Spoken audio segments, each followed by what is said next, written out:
या मेरे मालिक रहम कर। आमीन।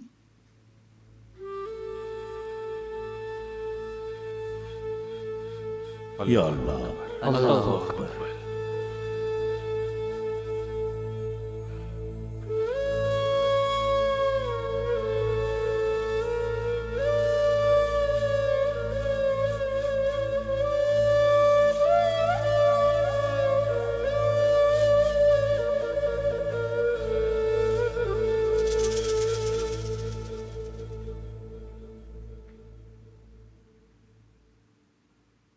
हाँ, अब बताओ क्या बातें गर्दिश कर रही हैं मेरे बारे में?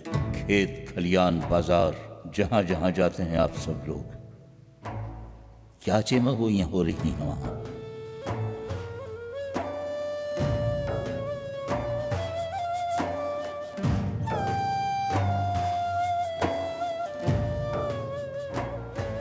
सब यही पूछते हैं कि दर्स क्यों मौकूफ किया शेख साहब ने।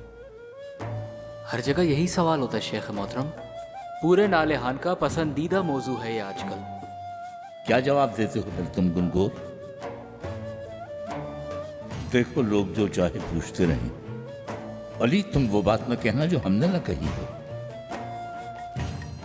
और आसपास के लोग जो चाहे करते रहें, तुम वो काम कभी न करना जो हमें करते न देखा हो।